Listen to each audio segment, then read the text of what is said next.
প্রিয় ছাত্রছাত্রীরা, আজ আমি তোমাদের কাছে ক্লাস 8 এর প্রশ্নবিচিত্রা 2025 সেকেন্ড ইউনিট টেস্ট মডেল 8 এর কোশ্চেনগুলো আলোচনা করব। আমি আগের সমস্ত মডেলগুলো আলোচনা করে নিয়েছি, অবশ্যই তোমরা আগের ভিডিওগুলো দেখবে।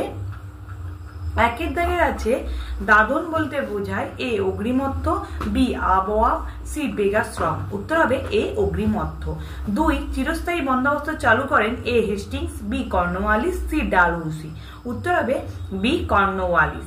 3 দাগে সতীদাহ প্রথা নিষিদ্ধ করেন A Lord Curzon, B Lord Lytton, C William Bentinck. উত্তর হবে সি উইলিয়াম বেন্টিং।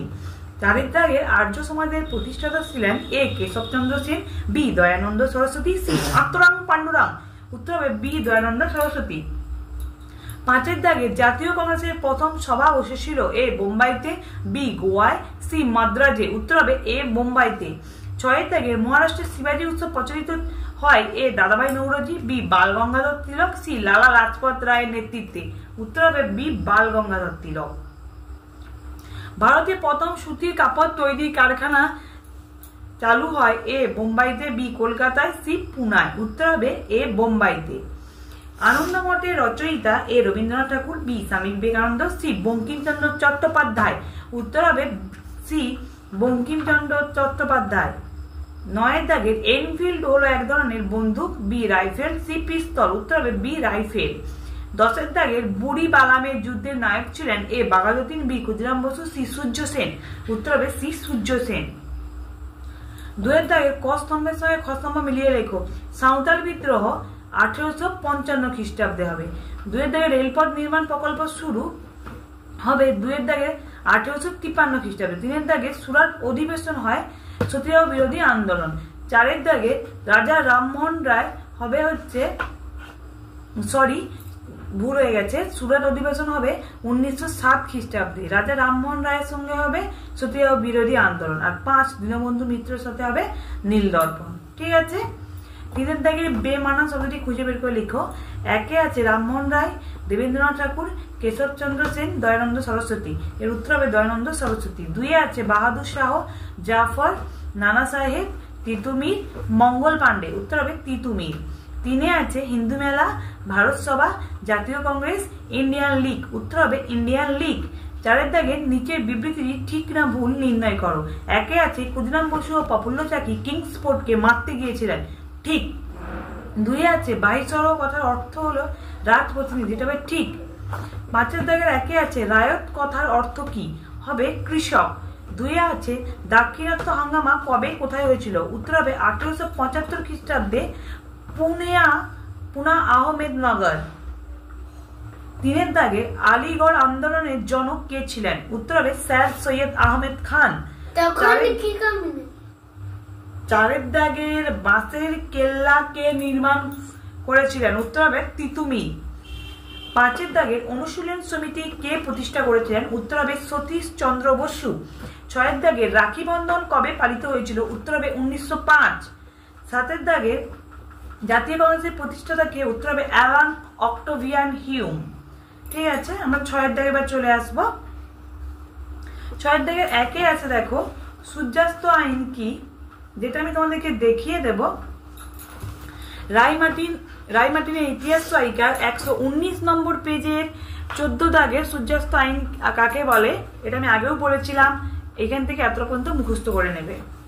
তারপরে আছে দেখো সম্পদের বহির্গমন বলতে কি বোঝো। পেজ 128 দাগে, পেজ 128 পৃষ্ঠায় 66 দাগে দেখো সম্পদের বহির্গমন কাকে বলে। এখান থেকে এপাশে এতটা পর্যন্ত অবশ্যই তোমরা মুখস্থ করে নেবে। তারপরে দেখো সতীদাহ প্রথা বলতে কি বোঝো, এটা দেখো পেজ 161 পৃষ্ঠায় সতীদাহ প্রথা কি, এই 11 নম্বর কোশ্চেন, এটা এখান থেকে এতটা পর্যন্ত মুখস্থ করলেই হবে। 4 দাগে দেখো নব্যবঙ্গ বা ইয়ং বেঙ্গল গোষ্ঠী কাদের বলা হয়। 163 নম্বর পেজে নব্যবঙ্গ বা ইয়ং বেঙ্গল কাদের বলা হয়, এখান থেকে এতটা পর্যন্ত মুখস্থ করলেই হবে। এটা তোমরা অবশ্যই মুখস্থ করে নেবে। 5 দাগে দেখো 3 আইন বলতে কি বোঝো, যেটা আমি তোমাকে একবার বলে দেবো। 1866 শতকে কেশবচন্দ্র সেনের নেতৃত্বে, ঠিক আছে। আমি তোমাদেরকে এই কোশ্চেনটা লাস্টে বলে দিলে হয়তো তোমাদের মনে থাকবে না, তাই আমি তোমাদেরকে অবশ্যই খাতায় নোট করে তোমাদেরকে লাস্টে দেখিয়ে দেব। 6 দাগে সভা সমিতির যুগ বলতে কি বোঝো? এটা আছে আমাদের পেজ নম্বর 203 পেজ নম্বর 203 1 দাগে সভা সমিতির যুগ কাকে বলে? এটা অবশ্যই মুখস্থ করে নেবে, ঠিক আছে। লাল বাল পাল কাদের বলা হয়? এটা দেখো পেজ নম্বর 211-তে এই যে লাল বাল পাল কাদের বলা হয় 42 নম্বরের কোশ্চেনে, এখান থেকে এ পাশে দেখো উপরে একটু আছে, এতটা পর্যন্ত অবশ্যই তোমরা মুখস্থ করে নেবে, ঠিক আছে। বাগিচা শিল্প কি? এটা আমি তোমাদেরকে দেখিয়ে দেব পেজ নম্বর 123-এ, পেজ নম্বর 123-এর এই যে বাগিচা শিল্প বলতে কি বোঝো 36-এর দাগেরটা অবশ্যই তোমরা মুখস্থ করে নেবে। দিকু কাদের বলা হয়? যেটা আমি মানে বই, তোমাদের কাছে যদি মানে বই থাকে অবশ্যই তোমরা দেখবে পেজ নম্বর 68-তে মানে বই যে দিকু কাদের বলা হয় এটাকে দেখো লেখা আছে যে সাঁওতালদের এলাকায় বহিরাগত মহাজন জমিদাররা দিকু নামে পরিচিত ছিল। এরা এসে বসবাস করতে শুরু করে। এদের প্রভাবে দরিদ্র নিরীহ সাঁওতালরা অত্যাচারের মুখে পড়ে। তারা কম ওজন ও চড়া সুদে টাকা দিত, দলিলে ইচ্ছামতো বক্তব্য লিখে টিপছাপ দিয়ে নিয়ে যেত। কারণ যে এটা যেহেতু 2 নম্বরের কোশ্চেন, তাই তোমাকে এটা পুরোটা লিখতে হবে। তোমরা এখান থেকে এতটা পর্যন্ত অবশ্যই লিখে নেবে, ঠিক আছে। এরপরে দেখো 7 দাগের আছে বিধবা বিবাহ প্রচলন সম্পর্কে বর্ণনা দাও। এটা দেখো পেজ নাম্বার 162-তে এই যে এখানে দেখো বিধবা বিবাহ আইন প্রবর্তনের ক্ষেত্রে বিদ্যাসাগরের ভূমিকা কি ছিল, এখান থেকে এতটা হচ্ছে লিখবে।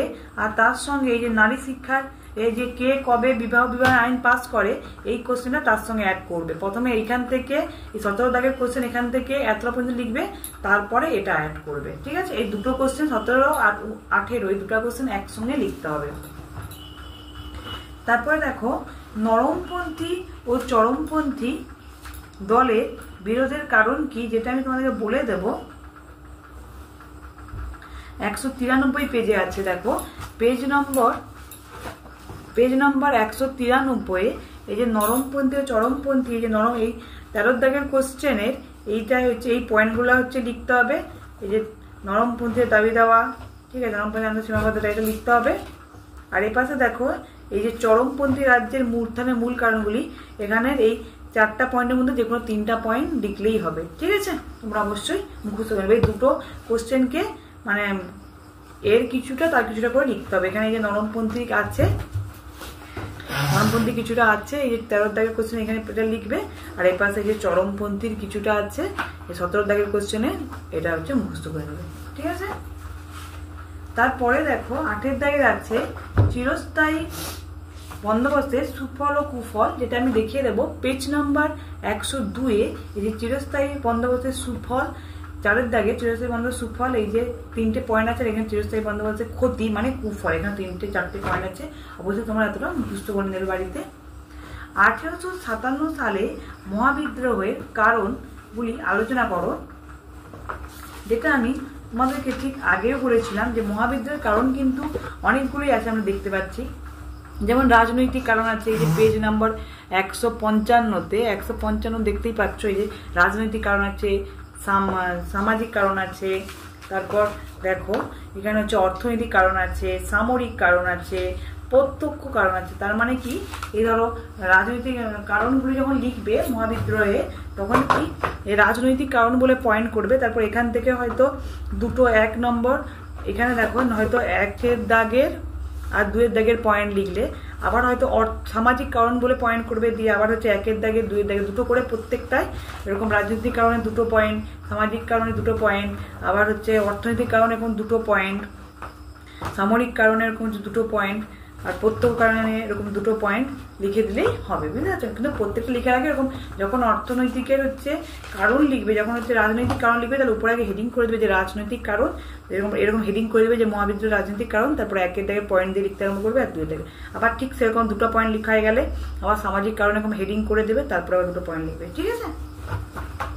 তারপরে দেখো বঙ্গভঙ্গের কারণ লেখো। এই যে দেখো লর্ড কার্জন কেন বাংলা ভাগ করেছিল, সেই একই কোশ্চেন উত্তর, এই 19 দাগের একই কোশ্চেন, বঙ্গভঙ্গের কারণ, আর এটা একই উত্তর হবে পেজ নম্বর 196। এখান থেকে এ পাশে দেখো এতটা পর্যন্ত আছে, অবশ্যই তোমরা বাড়িতে মুখস্থ করে নেবে। আর আমি তোমাদেরকে 3 আইন বলতে কি বোঝো ওটা আমি তোমাদেরকে এক্ষুনি দেখিয়ে দেব খাতায় লিখে, তোমরা অবশ্যই নোট ডাউন করে নেবে। দেখো বন্ধুরা, আমি এই যে তোমাদেরকে বলেছিলাম যে 3 আইন, এই যে 3 আইনটা আমি তোমাদেরকে লিখে দিয়েছি। 1866 খ্রিস্টাব্দে ভারতবর্ষীয় ব্রাহ্ম সমাজ প্রতিষ্ঠিত হওয়ার পর থেকে কেশবচন্দ্র সেনের নেতৃত্বে বাল্যবিবাহ, বহুবিবাহ ও অসবর্ণ বিবাহ বিষয়ে ব্যাপক আন্দোলন গড়ে ওঠে, তাকেই 3 আইন বলে। এটা তোমরা অবশ্যই নোট ডাউন করে নেবে। আরেকটা ব্যাপারে আমি তোমাদের কাছে ক্ষমা চেয়ে নেব, আমার একটা ভুল হয়ে গেছে 2টো কোশ্চেনের উত্তর, তোমরা অবশ্যই আমাকে ক্ষমা করে দেবে। আমি তোমাদেরকে সেটা সঠিক উত্তরটা বলে দেব। বুড়িবালামের যুদ্ধের নায়ক ছিলেন বাঘা যতীন্দ্র, ওটা সূর্য সেন আমি বলেছিলাম, অবশ্যই আমাকে ক্ষমা করে দেবে। আরেকটা, ভারতের প্রথম সুতির কাপড় তৈরি কারখানা চালু হয় কলকাতায়, বোম্বাইতে নয়, কলকাতায় হবে উত্তরটা। অবশ্যই তোমরা কিন্তু আমাকে ক্ষমা করে দেবে আমার এই ভুলের জন্য, ঠিক আছে? তোমাদের যদি আমার এই ভিডিওটা ভালো লেগে থাকে অবশ্যই লাইক, কমেন্ট আর বেশি বেশি করে অন্য বন্ধুদেরকে শেয়ার করে দেবে, যাতে অন্য বন্ধুদেরও সুবিধা হয় দেখার ক্ষেত্রে। আর অন্য কোনো সাবজেক্টের যদি তোমাদের প্রশ্নবিচিত্রার সমাধান লাগে তাহলে আমাকে অবশ্যই কমেন্ট করে জানাবে, আমি তোমাদেরকে অবশ্যই দেওয়ার চেষ্টা করব। ধন্যবাদ।